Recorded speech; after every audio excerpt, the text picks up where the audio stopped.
Millz Young here, MMA Locker Room Night is part of Pick Dawgz. Who's ready to bet on UFC? Me, that's who. So I'm going to go over this week's card. UFC 311 is here. 2 title fights on there with a lot of great fights to talk about. So I'm going to go over all the fights starting with the early prelims to the main card. Give you guys my picks, my predictions, and at the end of the week, you already know how we do. I'm going to give you guys a parlay to go ahead and get you guys paid. But hey, this is what I need you guys to do. If you guys want our exclusive picks, just go on over to pickdawgz.com. If you guys want to get the best premium member picks, that's what you guys need to do every single day so you guys can make sure you guys are getting the best picks from the professionals here at Pick Dawgz. All right, a lot of fights to talk about. Last week's card, how'd you guys do? Well, us over here, it wasn't the best of week. I mean, we predicted some dogs to win, some dogs didn't. I mean, I definitely thought Trey Ogden was going to be live. He wasn't. I mean, I did predict Mackenzie Dern to win by the sub. She got it done. All right, man. Hopefully, you guys made some money last week. Let's start it off with this week, man. The first fight of the night, we got Tagir Ulanbekov taking on Clayton Carpenter. Tagir Ulanbekov, man, a lot of people might not know his name because you might not see him fight a lot. Let's talk about the gambling odds. He's a 3-1 favorite. He's coming from Khabib Nurmagomedov's team. Training partners of the team and regime, those fighters usually get bet as a big favorite. So far in the UFC, I want to say he's 4-1 or 3-1. Doesn't fight that much. Only lost to Tim Elliott once by decision. He's a guy that likes to push the grappling, and he can usually get a sneaky submission sometimes against his opponents. On the other hand, you got Clayton Carpenter. Made his UFC debut on the Dana White Contender Series. I liked him in that fight. Then he came back real quick and made his UFC real debut like 3-4 months later and got the win. We played him in that spot. I think it was like a -170 favorite, I think. This is a guy that's 8-0 in his career. He's going to go out there. He don't know how to lose, man. And he's going to go out there and expect to win. The thing is this. I think he's going to give his opponent certain abilities that's going to put his neck in vulnerable spots. Because Clayton Carpenter, if he's getting outstruck on the feet, he's going to go for those takedowns. And if he goes for the takedowns, Tagir Ulanbekov might be able to get the submission. I like Clayton Carpenter. I think this line is off. I do think Tagir Ulanbekov is the overall better fighter and has a better path to victories to win inside the cage. I think Tagir is going to get it done. I like Clayton Carpenter as a dog, and I just think, man, this is not one that I would tell you guys to parlay or anything like that. But, man, if you guys are looking for an early dog to start it off, I wouldn't be surprised if Clayton Carpenter gets the win. But, you know, my first instinct in my gut is going to be the pick. I got to go with Tagir in this one. Just off of, you know, his fight experience and everything. And I think right now this Khabib team, you know, the Nurmagomedov team, I think they're probably going to go undefeated this week. So let's go ahead and take Tagir to get it done. Next fight taking place. We got Bernardo 11-3 taking on Ricky Turcos 12-4. This fight was supposed to take place earlier on, late last year. And they moved it on to this earlier on card. Let's talk about the gambling odds. Bernardo Sopaj is a -360 favorite. He was a -350 favorite when the fight first got announced. And he's around those same odds in this one. Ricky Turcos, former Ultimate Fighter winner, coming off of a loss against Rojas Jr. And then, you know, his career in the UFC is nothing that you're really going to be able to talk about because he's a guy that goes out there, instead of striking when he's supposed to, he's just standing there in front of you. Bernardo Sopaj, though, this guy's the real deal, man. His first UFC debut was against Vinicius Oliveira.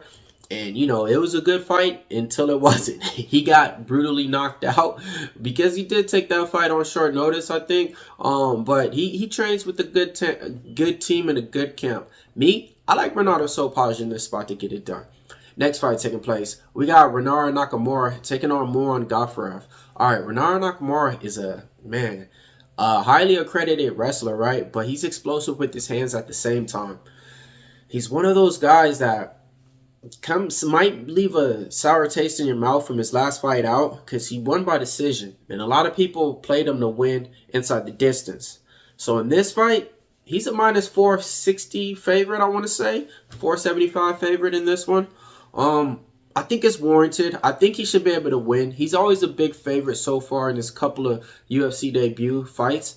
Because the opponent, on the other hand, he's already had his chance in the Dana White Contender Series, came up short. Then he just came in the UFC, you know, wasn't able to really do anything impressive. He's a fighter who came from one championship once. He's supposed to have the wrestling in his back pocket, doesn't really use it that much. He gasses out as the fight goes. He is coming off a win against Mr. Perfect in his last fight out. I was a little bit, not impressed in that fight just because of the level of opponent that he was fighting, but in here, I think Nakamura is going to get it done and win by decision. Not going to take too much time on a big, heavy favorite fight like that. And it's like low level, and you don't really want to spend too much time and money on that. But to me, if you ask me, those last two fights, the Bernardo Sopaj and the Nakamura, those are fights to where these favorites should win. And based on their level of opponents, I really like them to win a lot. So, man, let's keep it going, man. Next fight taking place. Rosa, 18-6, taking on Alien Perez. Rosa opened up like a -180 favorite. She's up to like a -2-1 favorite on the books out there right now. She's a girl that's going to go out there and push the pace with her striking. But she's been coming up short in the UFC. Her last couple of fights, she's lackluster. She had a great fight with Irene Aldana in that first round, and then she just faded out. She had a great fight with Norma Dumont in that third round. Before that, she wasn't even there. Alien Perez, let's talk about her though, man. She's what, 3-1 or 4-1 in the UFC? 3 wins by decision. Her last win, she got it by submission. She's a girl that goes out there and goes for the takedowns. No matter what's gonna happen, she's gonna go for the takedowns time and time again. You like that as a fighter, right? But when she's on top, she doesn't really know how to strike. She's not doing no ground and pound. She's not putting you in positions that's gonna make you want to quit. Okay, I started off thinking Alien Perez all week. I think that's the underdog that everybody's betting this week. And that's the spot where people's going to go wrong at. When it all comes down to it, Rosa is going to be the more complete, better overall fighter. Alien Perez, if this stays on the feet, and Rosa can keep it on the feet for 2 rounds out of that 1 round, and avoid the takedowns and only get taken out maybe 3 times, the volume of strikes compared to the volume of time control, it's going to really outnumber Alien Perez in this one. So I wouldn't be surprised if it's going to be a close fight, split decision.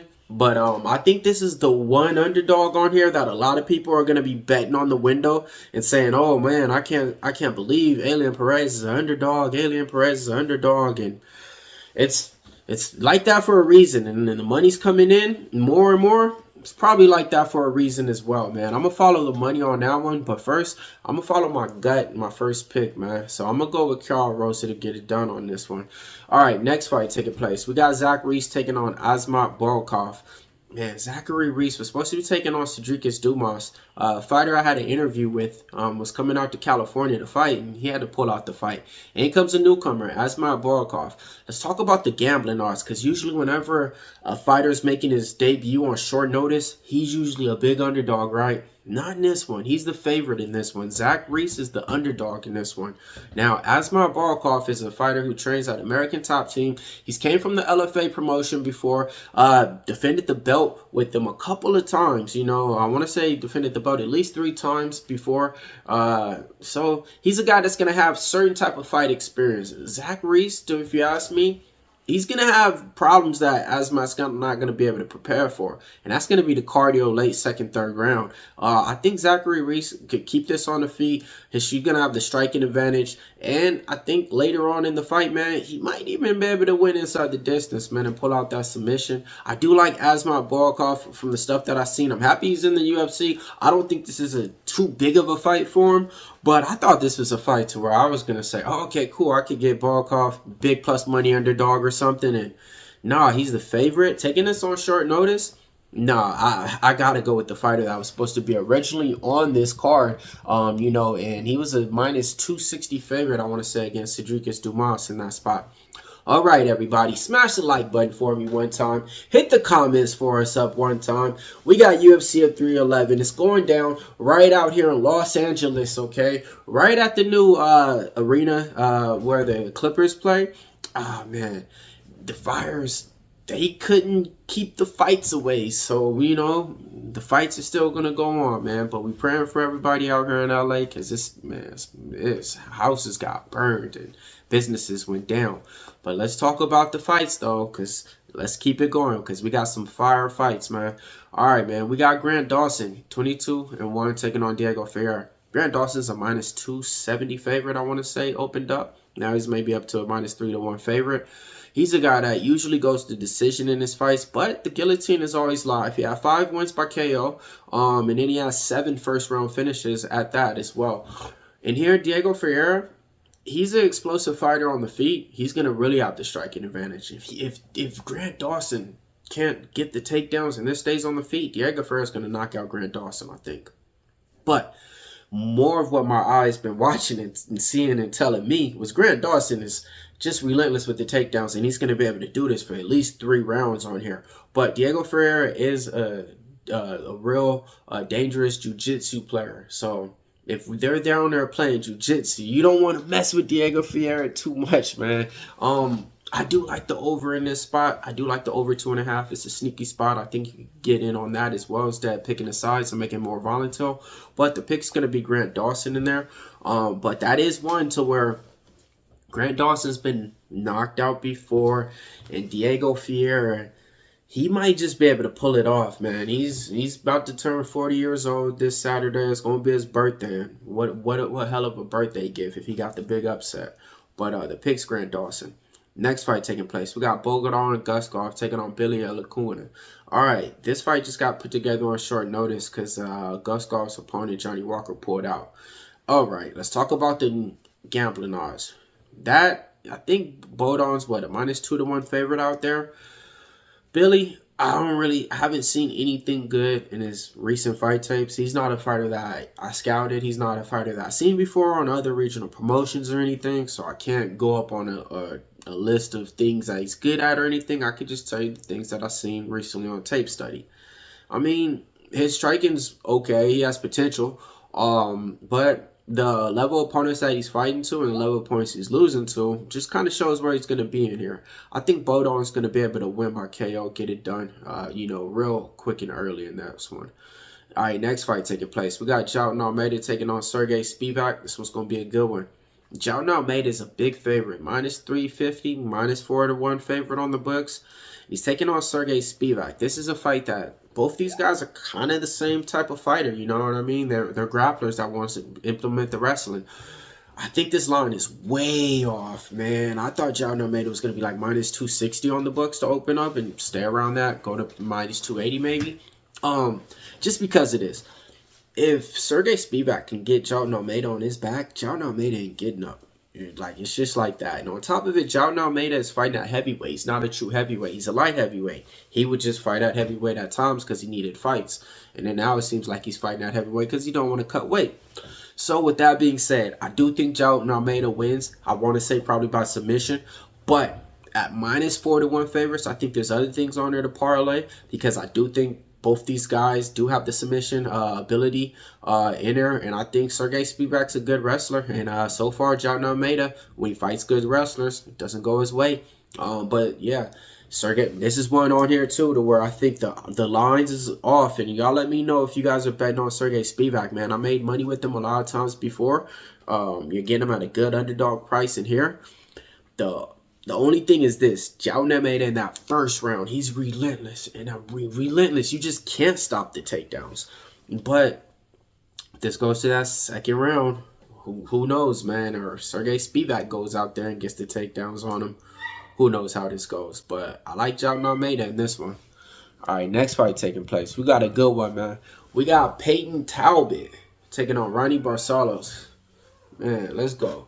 All right, so you got Peyton Talbot, the biggest favorite on the card. He's minus 1,600, minus 1,500 on the books. He's an explosive fighter out there. He's the new generation of MMA. He does stuff in the cage that you haven't seen before. This is the thing, man. I don't think anybody should be that big a favorite. He was that big a favorite in his last fight out, and he finished his opponent within the first minute of the round or something, or But that was against a guy who's not UFC quality. Ronnie Barcelos is UFC quality. And I think this line is off, right? But I still do think Peyton Talbot gets the job done in here. If I have a certain type of prediction, so they got the over 1.5 at a plus money, right? No, it's minus. Okay. I think this is probably going to go under. I don't think Peyton Talbot is going to wait too long. And I think I could even see like late first round finish and Peyton Talbot getting the job done.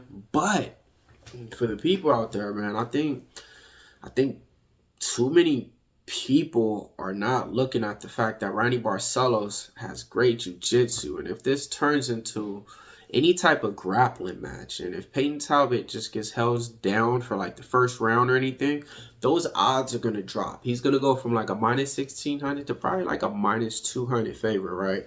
It happened before in this fight. That's when you hop in, live bet him, okay?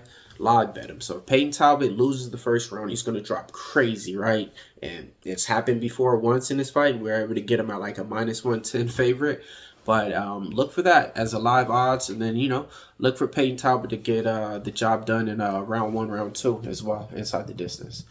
Next fight taking place. We got Kevin Holland taking on Rainer D. Ritter. Kevin Holland, man, let's talk about the odds on this. It's going back and forth right now. Rainer D. Ritter was the underdog. Now Kevin Holland's the underdog. Rainer D. Ritter's the slight favorite. Rainer D. Ritter, he's 18-2. He's coming from the One Championship. Made his UFC debut against Gerald Marshall last time out. He was losing the first 2 rounds. Then he came back and won by sub in the 3rd round.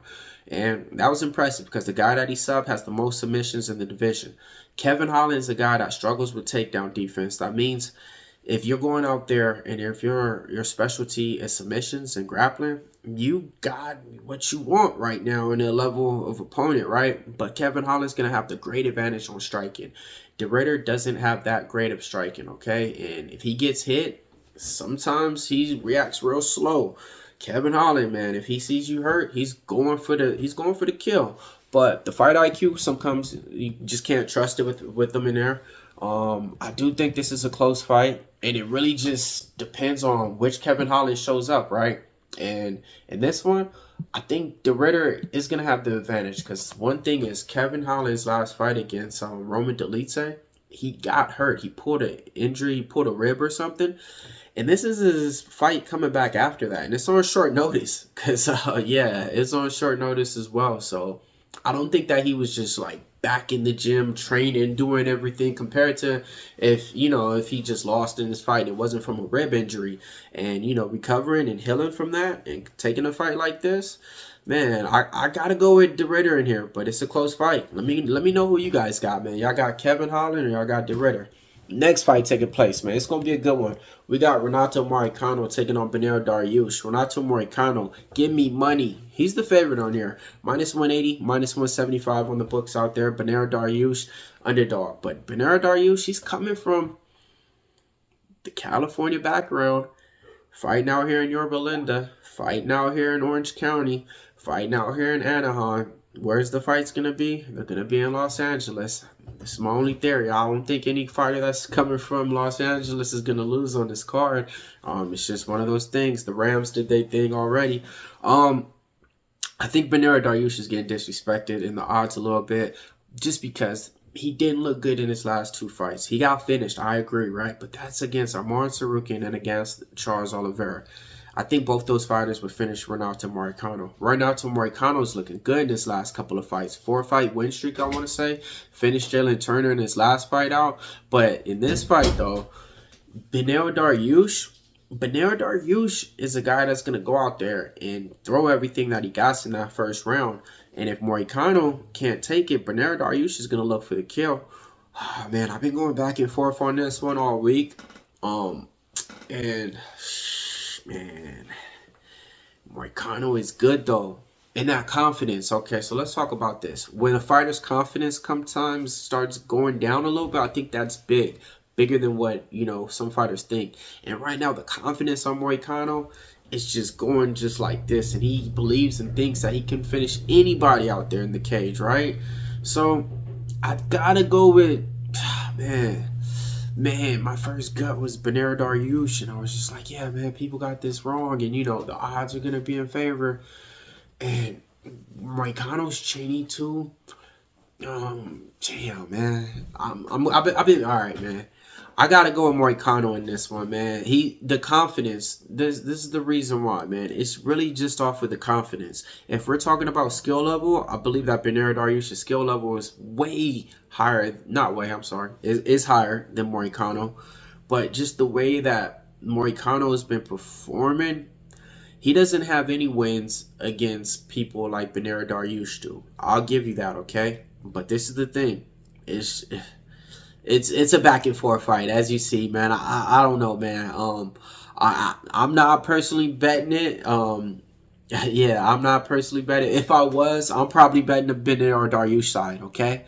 Just because, like I said, Bernardo Dariush as an underdog coming from out here in California. You know, I do think that he's gonna be fighting with a heavy heart too, a little bit. That can help, but man, or if the line came down. So this was the thing. I thought Moicano was gonna be like minus 145. Cool, I can make it. I can make it. You know, I can make a statement for that. But minus 170, minus 180 and stuff, no. So we'll see, man. Well, when it comes down to the weigh-ins, we'll see where the odds are at, man. Because there's a great amount of fights on there to bet. Some I just want to sit back and watch, man. All right, next fight. This is definitely one I want to bet. All right, we got Jamal Hill taking on Yuri Prochazka. This fight is 2 years in the making, man. We got Jamal Hill coming off a loss against Alex Pereira, taking that fight on short notice. I mean, we got Yuri Prochazka coming out there and pretty much beating up Alexander Rakic and taking a loss to Alexander Pereira as well, right? So in here, the odds are back and forth. Jamal Hill was an underdog a week ago. Now he's a slight favorite. It's a pick'em price. The price is right on either of these fighters, but I like Jamal Hill in this one.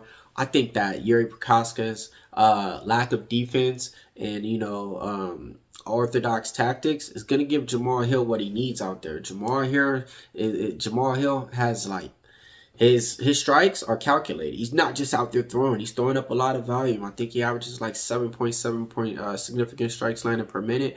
The best in the light heavyweight division in here. Some people are going to talk about his physique and everything like that. And it's the craziest thing I ever heard, man. You guys are worried about a man's physique instead of how he fights. It's the craziest thing I ever heard, bro. And on top of it, ain't nothing changed. He's been the same way, you know, like, that's the thing. Like, all right. So, I do want to see how everything looks on weigh-ins, you know, unless we see something crazy or something. I mean, I don't know what nobody's talking about. I think Jamal Hill should be able to get the job done. On the other side, Yuri Prochazka is going to be explosive. Yuri Prochazka uses the wrestling. That's going to be his path to victory in this fight, okay? So for you guys betting Yuri Prochazka out there, this is what he needs to do. He needs to take Jamal Hill down. He needs to not just stand out there and try to strike and do that crazy stuff. Jamal Hill's going to be looking for all that stuff. If Yuri Prochazka wants to win this, clinch him up against the cage. Take him down. Like, you know, take away his striking. Take away his distance. Take away what he's good at. Jamal Hill is so fast, you know, so take away what he's great at. That's what you're going to need if you're Yuri Prochazka and you're going to win this fight. So it's going to be a good fight, folks. Let me know who you guys got. Next fight. Championship time. Umar Nurmagomedov, 18-0, taking on Merab Dvalishvili. Merab's defending his belt, and he's the underdog in this one, man. Umar is like a minus 390 out there, 4-1 favorite out there, I want to say. 350, whatever it is out there. Crazy, right? Because the level of opponent that he's fighting in this one, you cannot mistake Merab for an underdog in any fight because he's never lost as an underdog in any fight. I've been betting on him for a long time as a favorite. It's crazy, man. I think Umar Nurmagomedov is going to have the advantage on the feet striking. I think he can actually get the advantage too with wrestling and grappling, do some reversals. But Merab is not going to quit. Round 3, round 4, round 5. Who knows how we're going to see Umar, right? And that's when Merab can really just turn it around and take this fight over. And everybody's saying, like, dang, Umar is not looking the same no more. Because in those championship rounds, them fighters come out in them 5-round fights. You've seen it already with Merab. He's already been there and done that. So in here, man, I got to be honest with you guys. There's no way I'm telling you guys parlay Umar Nurmagomedov minus 390 or minus 400. If you guys are looking for the odds and stuff, man, you got to put some money on the dog in this one, man, because I'm not parlaying Umar, you know, with 2 legs and just expecting this to win for the night. I like other things on the fight card besides that. But if If y'all want the Nurmagomedov pet parlay, you take Umar Nurmagomedov, you take Tagir Olimbekov on the first fight, and you take Islam Makhachev. They're all from the Nurmagomedov camp. You parlay all three of those, probably going to be around like minus 115, minus 130 or something. That'll be the Nurmagomedov parlay, okay? All right. Gave you guys time. Did you guys make the Islam parlay, the Nurmagomedov parlay? Now let's get you back on track. All right, man. The main event. We got it. Islam Makhachev taking on Arman Tsarukyan. In a rematch, these fighters already fought in the first time, right? But it was Arman Tsarukyan's first UFC debut. And this fight was a good one, man. For the people that don't know, Arman Tsarukyan, he's a talented fighter. He's going out there and he's implementing everything that he knows from the American top team. And that's wrestling. That's grappling. His striking's improving as well. Islam Makhachev is one of the most dangerous fighters in the division. The protege of Khabib Nurmagomedov, and he hasn't let down. The only fight that he had that was close was Alexander Volkanovski. Let's talk about the gambling odds. He's a big favorite, minus 450 favorite, minus 420 favorite. I always bet on Islam. I never ever lost with them. Never, right? I always bet on him, right?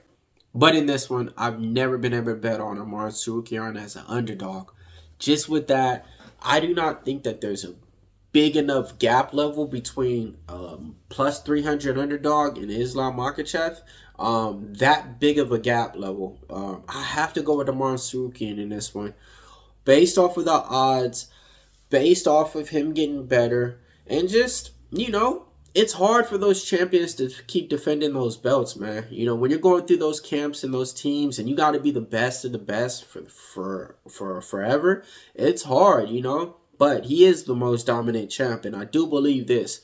If he gets past Arman Tsarukyan, I don't think he's ever losing in this division. It's just point blank, period. Okay? I think this is going to be probably his biggest test, you know, as well.